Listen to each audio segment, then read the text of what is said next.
ശാന്തിഗിരി ആശ്രമത്തിൽ ദേശീയ മതാന്തര സംവാദം സംഘടിപ്പിച്ചു. വ്യത്യസ്തരാണ്, ബിരുദരല്ല എന്ന് സന്ദേശമുയർത്തി വിവിധ മതവിഭാഗങ്ങളിൽ നിന്നുള്ള 100-ലധികം ആത്മീയ മത നേതാക്കൾ ഒരേ വേദിയിൽ അണിനിരന്നു. എല്ലാ മതങ്ങൾക്കും തുല്യ പരിഗണന ഉറപ്പു നൽകുന്ന ഭരണഘടന ഉയർത്തിപ്പിടിച്ച് കർദിനാൾ ക്ലീമിസ് ബാവ, പാണക്കാട് മുനവറലി ശിഹാബ് തങ്ങൾ, ശാന്തിഗിരി ആശ്രമം ജനറൽ സെക്രട്ടറി സ്വാമി ഗുരുരത്നം ജ്ഞാനതപസി എന്നിവർ ചേർന്ന് നടത്തിയ പ്രഖ്യാപനം മതാന്തര ഐക്യത്തിന്റെ വേറിട്ട സന്ദേശമായി.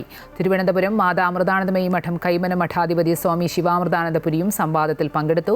രാജ്യത്തിന്റെ 80ാം സ്വാതന്ത്ര്യദിനത്തോടനുബന്ധിച്ച് ഇന്ത്യൻ ഭരണഘടനയും മതമൂല്യങ്ങളും എന്ന വിഷയത്തിലായിരുന്നു സംവാദം സംഘടിപ്പിച്ചത്.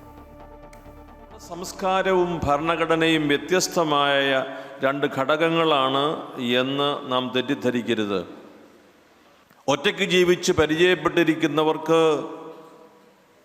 മറ്റുള്ളവരോടുള്ള സംഭാഷണത്തെക്കുറിച്ച് പറയുമ്പോൾ ഉണ്ടാകുന്ന അനുഭൂതിയല്ല ഒരുമിച്ച് ജീവിക്കുന്ന അയൽപക്ക ബന്ധമുള്ള നമ്മുടെ സംസ്കാരത്തിൻ്റെ പ്രത്യേകത. എല്ലാ മതനേതാക്കളോടൊപ്പം ഇന്ത്യൻ ഭരണഘടന ഉയർത്തിപ്പിടിച്ച്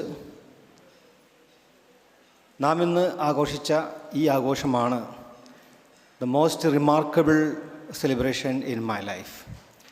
ഈ സാമൂഹിക സുസ്ഥിരത അത് ഉണ്ടാവണം.